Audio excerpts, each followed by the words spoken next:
Good morning. Great. Is that you? Yes, it is. Oh, good. I think you might be the only one on the call. Is there anybody else on the call? There? Kevin?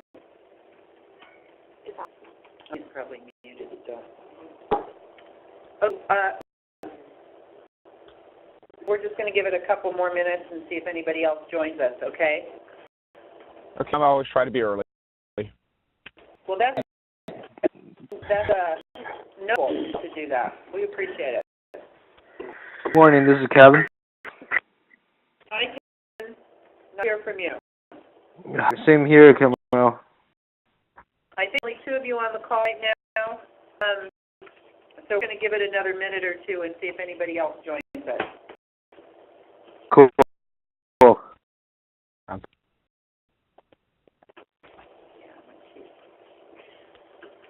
I got Patrick here.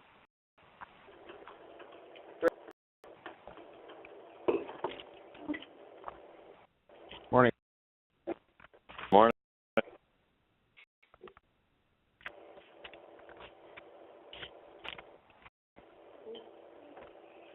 There's three on the call. I think we're going to go ahead and get started.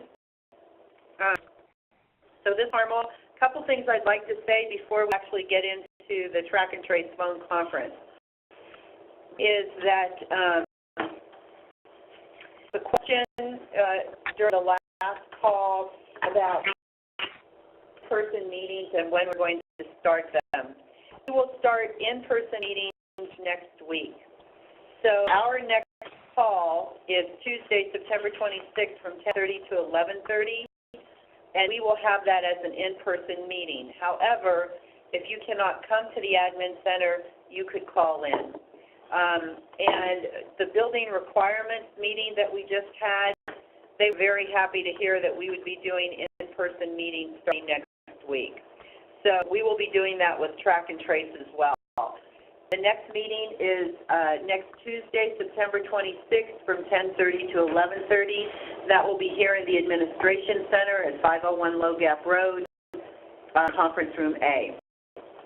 The second comment I wanted to make is that on one of the calls last week, there was a request to share who was on the call. So basically, people wanted to know who was part of that working group. And that was for a couple different purposes, one being so that outside of these calls that people could get together and really develop some options. And so in the course of getting that information out, was one person, at least one person who came forward, said that they didn't want their email and phone number released. And so we went back in and we took that off of the list.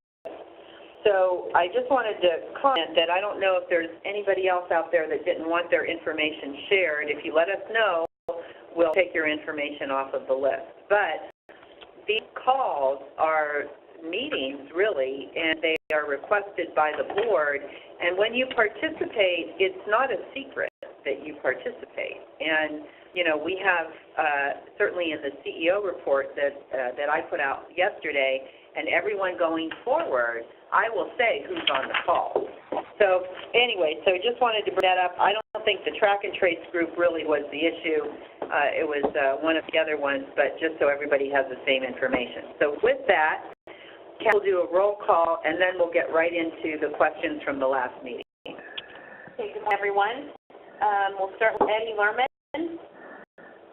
Janine Coleman. I'm here. Dickerson. Finchie.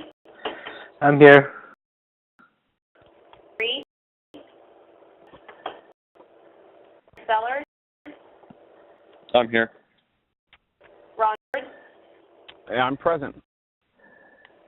For Cass, Carmel Angelo. Here. Janelle Rouse here. Jennifer Krause here.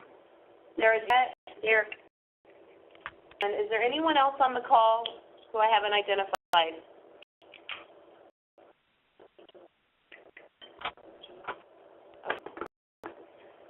Okay, so During our last phone conference, there were 3 questions that came up that we said we would look and see if we could answer today. The first one was, do we have to require plant tagging now? The one was, what are the CDFA plans for county origin? And the third one, how will branding be linked to source stamp? And basically the working group wanted more information on how that would work, how to utilize it, what time frame and the procedure will be. And we agreed, we had SIGPA here with us last week, and they agreed that they would research it and they would be on the call today. We've been having some technological difficulties, so it's possible that Julie was not able to call in. She's out of state. So, is she on the call? I don't think she's on this call yet, but she should be calling in shortly. Okay. So we're hoping to have a SIGPA rep on the call here shortly. But if we can delve right into these questions, I'm going to ask Sarah to start with number 1. Okay. So one of the questions we had last week, do we have to require plant tagging? So the second trace is written into the ordinance. It does give the county flexibility on adopting policies and procedures. After evaluating it, it is a requirement by the state, but we don't feel like we have to actually go forward with that we could do a batch and lot model here and not mirror the state exactly. So we're working with SIPCA to kind of phase that in. We do have permittees that are already in the system, already trained in using it, but our plan is to move with a batch model. So we're going to work on updating our policies and procedures and timing it to launch it with our next batch of trainees.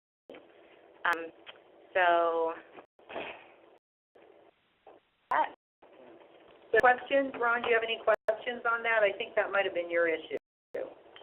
That was Kevin's issue as far as the light step goes. I spoke with the state, and the state is not quite sure, but they're leaning towards individual plant tagging, so it'll be interesting. Okay. So we'll do what we can to work through this issue and not hire plant tagging, at least for now. So we'll work on the next, over the kind of implement that. It's probably not going to be right away because, timing of people kind of and training and all that, but that is on the horizon. Great, Sarah. Okay, if there aren't any questions, we're going to go to the second question, which is, what are the CDFA plans for county of origin? Jennifer from Ag is with us, and Jennifer, I don't know if you have any additional information on this. We have not heard from the state any decisions about it at all. Did you hear that? Yep. So basically, we have no information right now.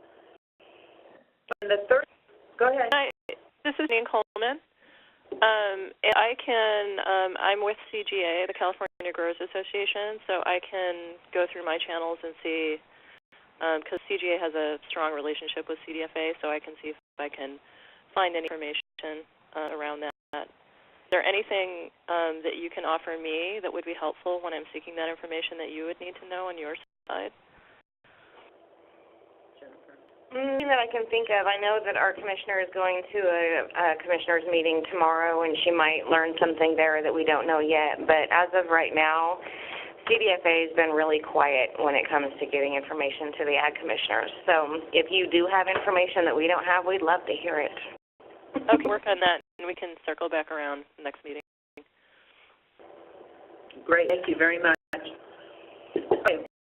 And the third question had to do with branding. How will branding be linked to the source stamp? And I believe that SIGPA has gotten on the call yet. Are you there? I just kind of touched base on that. So we are going to have an in-person meeting next week. So we're hoping to have a demonstration set up because I know, Monique, we have a question about putting puts in and also on the linking of the source stamp to show you how a batch in the system goes started can be traced back once you're at the point of sale. So we'll kind of show you that. There was also some comments on this group about branding, and I think it came up on one of Ron's questions about a wholesale situation. And there are times that if you do wholesale, you can lose the brand, but it also came to our attention that a lot of you want an option of having people out of the county system stamp your product, maintain the brand. And so we're looking at a couple different options of how we can be flexible and in what situations can we help farmers keep the brand and plant tagging outside of their site or with a different licensee. So just so you know, we're working on that, but we can definitely show you linking the source stamps and how that track and trace happens in the system when we do the demo. Hopefully we'll have more information on kind of options we can do to allow farmers to have more flexibility in getting their product manufactured or packaged and stamped outside of their farm and outside of the county. And so you know, I am following the ag requirements for nurseries, and so we are already individually tagging our plants with our brand and our own QR code on the back of that to link back to us. So that's part of ag requirement currently. Okay, good. So,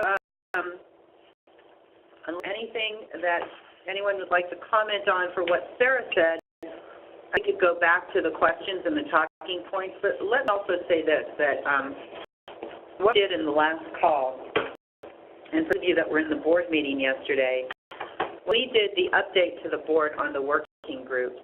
They're very pleased that everybody is participating, and they recognize that there's a lot of issues and that there's a lot of controversial issues. So what Dean Hamburg requested, which is really what I think we wanted to do anyway, but he requested that we really list out the top issues and some options, and that's what we bring to the board. So in that spirit, that is what we did in the last call, just before this one, where basically we identified the top 5 issues, and that next week when we meet, we will start with those issues. And so our goal is to look at those top 5 issues, come up with some solutions, really, options, but solutions on how to work through those issues and bring those to the board as soon as we can. And so with track and trace, I'd like to say the same thing, where we identified some questions last week, which actually was more than the other groups have done. But now, you know, the key point is, are those issues with track and trace that we would like to deal with this year and bring to the board as far as any options or solutions. So that we've gone through the 3 questions, I would like to open that up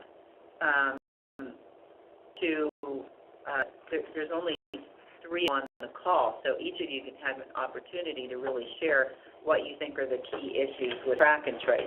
Now remember, we're not talking about eliminating track and trace. We've already made the decision that we're moving forward with track and trace. What we're trying to do is improve the process. So I don't know who would like to start. This is Kevin. I guess I can take a shot first, but I was in the info session with about the rest of the license types and how the track and trace will integrate with that. And I think one of the biggest issues that came out of that meeting, in my opinion, is that everyone is kind of concerned with this only existing for the county, but a lot of distributors and manufacturers, they actually gonna have their product. So the OCI mentioned that they actually have a lot of product that's produced in Mendocino. They're going to be sent out of the county for either testing or processing, or to manufacturers that's outside the county. They're going to come back as, I guess, a final product out of manufacturer or testing, then come back into Mendocino County, back to them, for them to redistribute within the county or outside the county again. So, and the SIPCA system kind of ends at the county line. So then also I had a concern with even just cities within the county as well. How the system going to integrate with the local jurisdictions that's not in the system, and everyone else that's outside the county. And this is not just so one day, because I mean, right now it seems like we just put a name and the address, and that's it. If it's going out of the county, and that's where it ends. But we'll have the concern that if this is how it goes, then these products come back again. Are we going to make sure the tax stays the same as when it left county? If it's the same product, and how we can rebrand that again.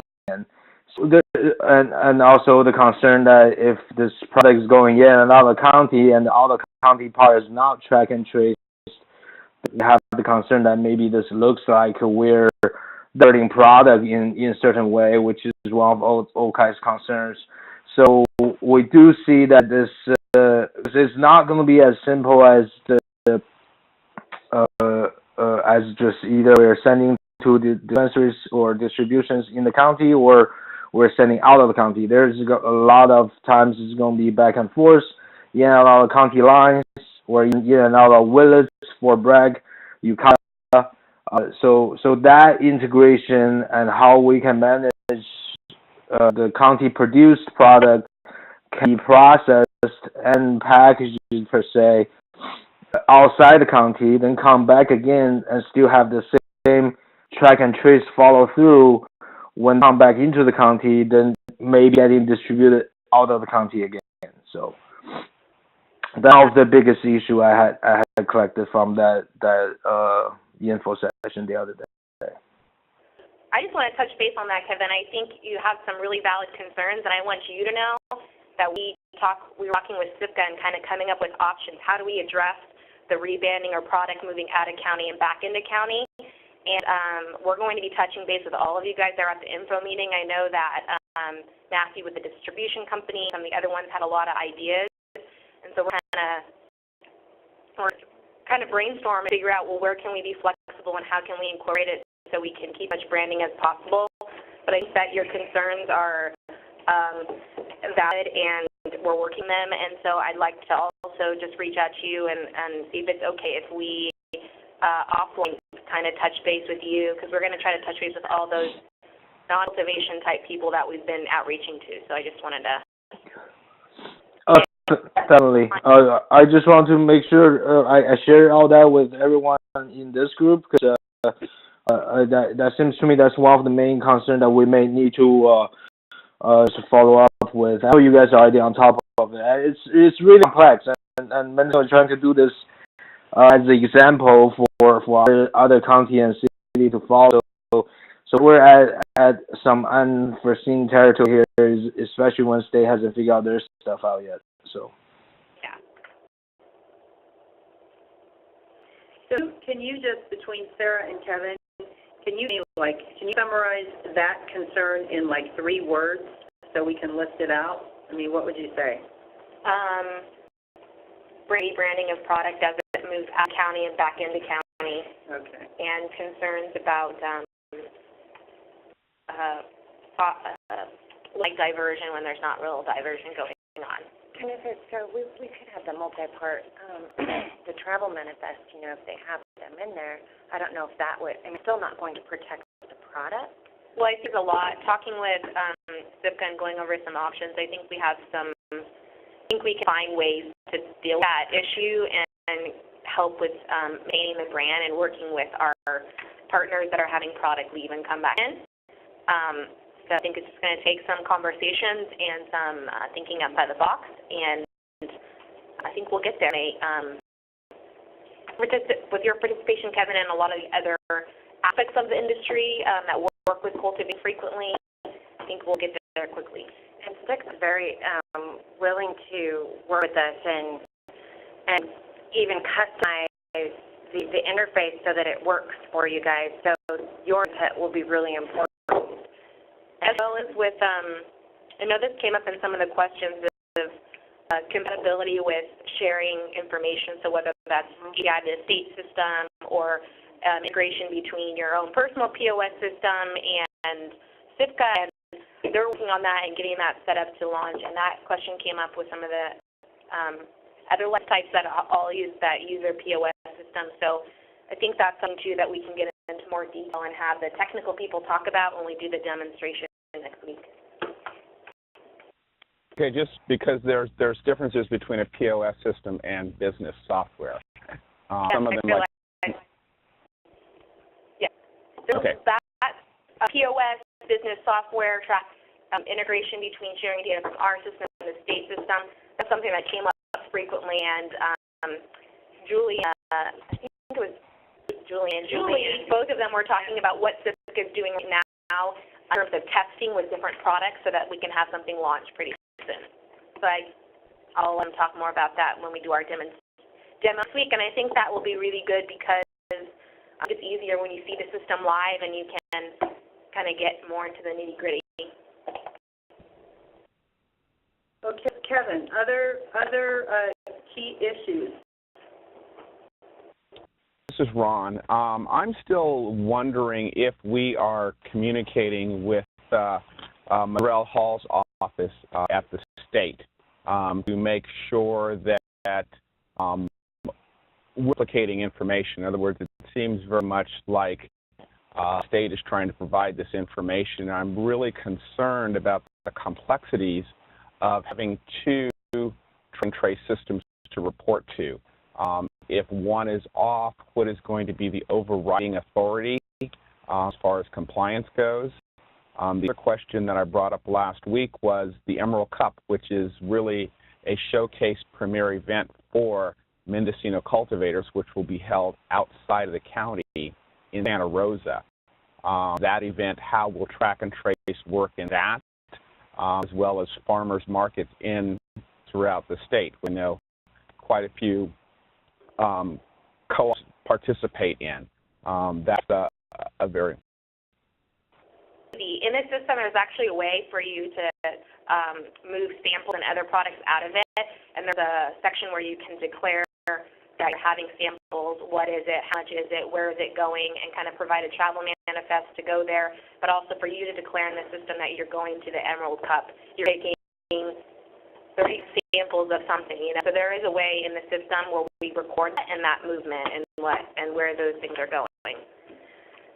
Looking at thousands of plants, thousands of seeds, and hundreds of samples. I get it. That's why we have a section that accommodates that kind of thing, because we know there's farmers markets, there's competitions like that. To do that in the system. The state stuff, I haven't personally talked to the state, and CISC has talked to them, but I will reach out to this guy. I mean, I speak with her generally about every 3 weeks to find out where the state is going and staying informed with what they can provide to the counties. Because I just really have a concern that these two systems, working with business software, no place else has done it. In fact, Metric just took over Nevada. So they're at 5 states now where there is a one-track trace system, and I'm just not sure. Companies I've reached out to, and I'm still evaluating which software I'm going to be going with, but none of them accommodate the two system.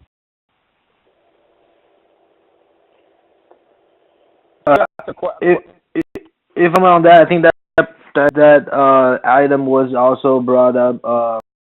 I think I brought that up. That how can CISC integrate software? I mean, if the county already decide to go with them, then I think it will be on them to really make sure at the end their software can, one, integrate with the state software in sync, so we don't have to with two softwares, and two, it should be on them to make sure their software has the POS system at the end, and probably some other patient management system. They say they're going to work on the POS. They already have a model for that. So I think their software will be able to manage the inventory side and the POS side. If they can also integrate with the metric system, maybe that's the way to go. That's just another solution in terms of how we can manage two separate track and trace systems, which will be very troublesome. And I'll add that to the list so we can make sure we have that as a discussion point during the demo of the product. Yeah, I'm coming from it. I'm representing the 4 nurseries in the county. We've formed a nursery organization, and we're just concerned at how this is to work with thousands of plants that we deal with. And I know that New York has a way, it's not great, but the RFID tags are really good for us because we're able to walk in a room, scan a complete room, and know what's in there in that system. And then we'll need to be going in with however SIPCA handles the tracking for the nursery, because have they rolled out a nursery component yet? Yeah. Nursery in the track and trace. I know, yeah. Josh is kind of a dual nursery dispensary, so it's a little different in his situation than the other 3 of us. We're just strictly a nursery. Okay, I'll look forward to seeing, and we'll have information on the next meeting, the 26th. They'll show us how that interface works and so forth. We'll talk a little bit about the interface that they're working on, and I know they're, like Kevin said, they're testing some things, so we can have that discussion. And my final point is that are we in and trace no matter what, no matter how complicated it is? I mean, are we going to be continually evaluating this through as we go through the first part of next year when the state rolls out with theirs, when they roll out with phase 2? I hope we're able to continue to these working groups to see how these issues work and work together.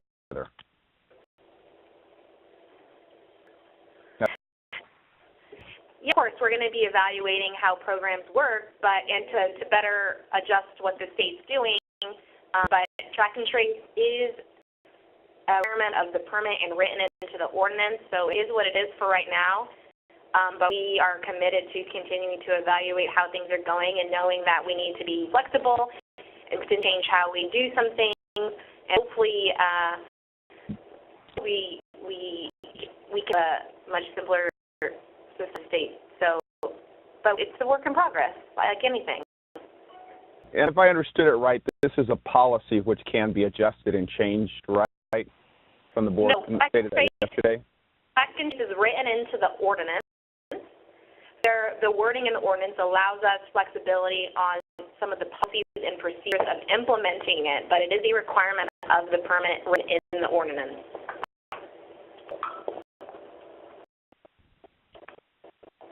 Okay. Other questions or, other key issues that we want to identify that we want to work on going forward? Let's see, Ron talked, Kevin talked. Next person. This is Patrick. I have a couple questions. I sat down with the track and trace software yesterday for a few hours, and I'm concerned with particularly the rollout during this coming harvest next month for a lot of the cultivators and some of the complexity. And I have a couple questions. I've written this up into an email that I'll send you guys, but we'll just kind of go through the list. ICPRA providing any kind of manual or, what I think needs to be provided is some kind of manual with a flow chart of operations for people, because I don't believe that just the training session and just the customer support with SICPA is going to be enough for a lot of these cultivators to be able to the process and to train in on it and to be able to use it successfully without making mistakes while they're into the harvest process and having to juggle so many things. And so one point is that I think a manual with a flow chart is needed to be created for them so they have a reference guide. Also think that there's lack of flexibility in certain things for the varied operations that people have. An example would be if a cultivator harvests the tops of their plants and processes that one way and then harvests the bottom of their plants and, 2 weeks later a separate situation and then push that through, sells that to a manufacturer or various different ways that I work with 40 or so cultivators, and each of their processes is completely different. Operations are different, and how they process their plants at the harvest point is as varied as the cultivators themselves in the land. And it seemed to me that the system has certain variables that are adjustable. In particular, date that a yield is created, and how that plant gets processed in multiple ways doesn't really seem to be something that can happen. And so, to summarize that one, I think there needs to be some work done by SIPCA to receive feedback from cultivators about the variables in their process.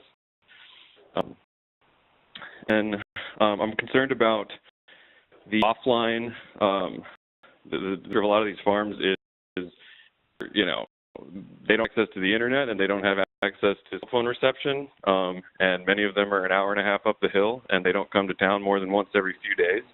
And so I think I don't know that if this is the case, but my understanding is that there's not a well-functioning phone or iPad app that works offline for the guys. But I think if SIPCA could put that into it, that would be helpful, and I'm concerned that would happen in time for this harvest season. And then there were instances where it's, you know, like when a plant dies, they have to report it within 24 hours. I don't think 24-hour or 48-hour timelines are really reasonable for farmers. In particular, I think, you know, weekly reporting should be sufficient. In particular, when farmers are deep in harvest and working 18-hour days, and everything is, you know, the whole harvest dry and cure process is such a key timed, you know, it's an art that requires a lot of attention and you know, really the opportunity for a lot of these farmers, especially if they don't have internet on their property, to, you know, call out hours in a day to do daily reporting or things like that. And so I think at least if this year, since people haven't had the opportunity to get trained into the system and familiarize themselves with it, that I think, you know, without making them do anything more than weekly reporting is going to cause them to make mistakes or to not sufficiently fulfill the needs of the system. And that's my primary concern, is that the people who are in the track and trace program this year are going to, they're going to fail at trying to implement it, and how it's going to be perceived by the system. I think, you know, Casey O'Neill mentioned this to the board, that you know, you're basically putting farmers in a situation where they have to choose between harvesting and curing and drying their product the way that it needs to be done to have high quality, or sacrifice that quality for have time out to implement this system. And so, again, I think weekly reporting or weekly input into the system would be something that would be more manageable for most farmers.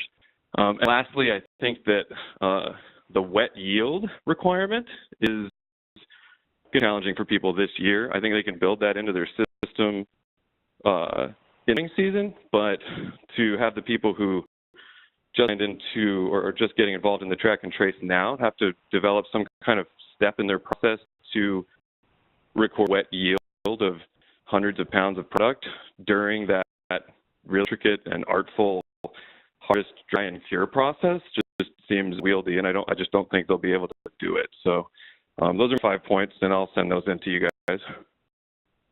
Yeah, I think you make some great suggestions, and as we bring on people online and work with the debaters that in there, we want to hear feedback in ways we can make the system work better. So I appreciate those, and we'll look into all of those and see what we can do to implement some of those ideas and work with the people in the system. And if you have any,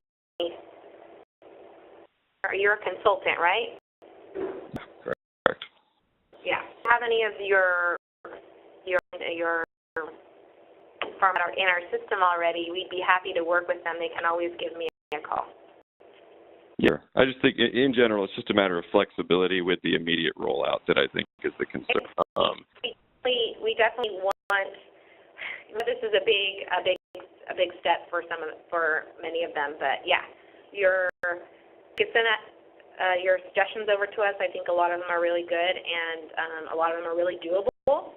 So I appreciate it. Yeah, sure. I'll send that over after the call. Okay, next, do we have somebody else on the call? This is Janine, and most of my questions have been kind of into with everyone else's questions. Thank you. They're really good, comprehensive questions. I think the remainder of my questions will be best offered after I go through the training next week. So thank you. Okay, so I think that we identified the product moving in and out of the county, an item or issue to discuss.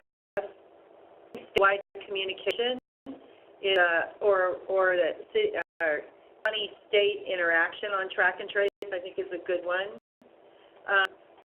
I know, Ron, that you always talk about two systems. One system today. Until the state has a system, we will have one system. And I know they're planning on January. I think we'll just see what happens. As far as Patrick, you talked about an instruction manual and all your issues, Patrick, about a reference guide, incorporating a way or a mechanism to provide feedback for users to SIPCA, visibility for offline use, and adjusting the reporting period from 72 hours to a week, or for dying plants, adjusting as well to a week. And also looking at the wet yield requirements. So we will look at those as well as part of the issues that we want to deal with. So I think we have a pretty good list: branding, rebranding, county-state interaction, instruction manual, including feedback mechanisms, offline use, reporting periods, and wet yield. So I think that's pretty good, and that will be a good start for next week. The meeting next week will take place in the administration building in conference room A, and that will be 10:30 to 11:30 on the 26th.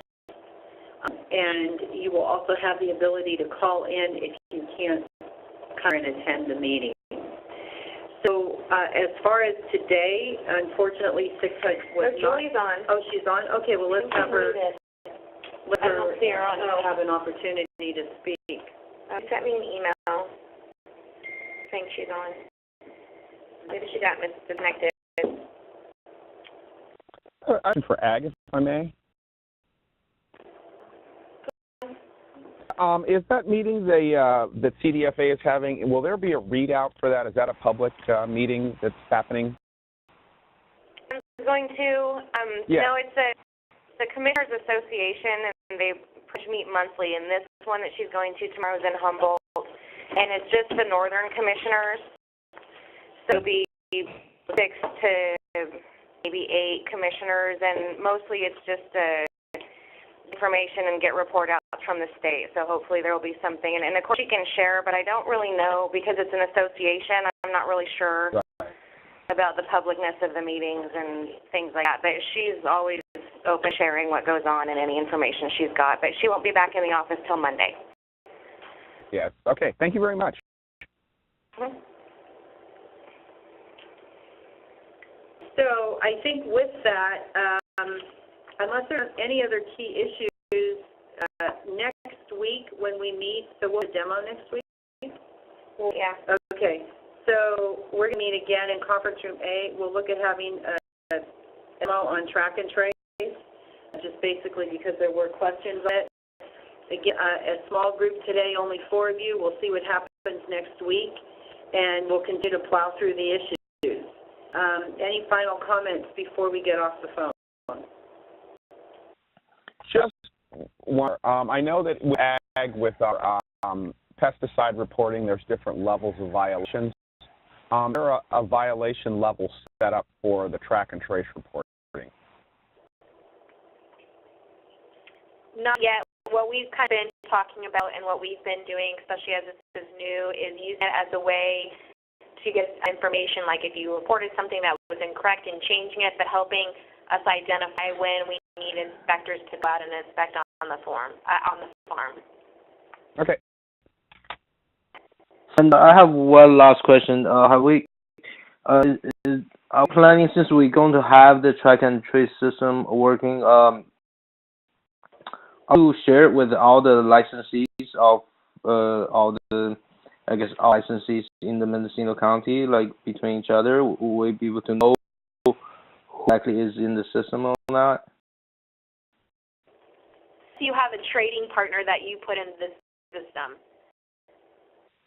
Let's say you're a farm, you sell your product to, I don't know, I'm just going to go with Emerald Farms. Build a system as a trading partner, but you don't see any of their data. Yeah, the only data that's available from a mobile standpoint is the administrative rights, which the executive office in Ag has. I'm less concerned with the data. I'm sure you guys will keep that secure and everyone can have their own data. I wonder if there's like an overall directory of the licensees in the county. Okay. We're now before the state goes live, and it's determined what kind of information we give out in terms of public records and not. We're trying to keep that information secure because we know that there is issues with crime, etc., for getting that kind of information out. Okay.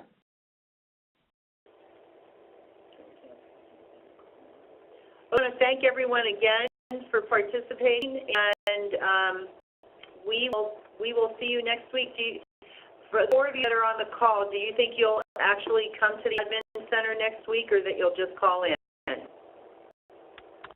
This is Jen. Plan to be there. I plan to be there. This is Ron. I plan to be there. Great. And there. Good. And you'll have the ability to call in if you can't make it down here. Appreciate it. And just would the state licensing will be in-person meeting as well at the same date? Yes, all 3 of them will be in person here next week. I'll try my best to make it. Okay. All right. Have a good day, everyone. Thank you. Thank you. All right. Thank you. Appreciate it. Thanks, everyone.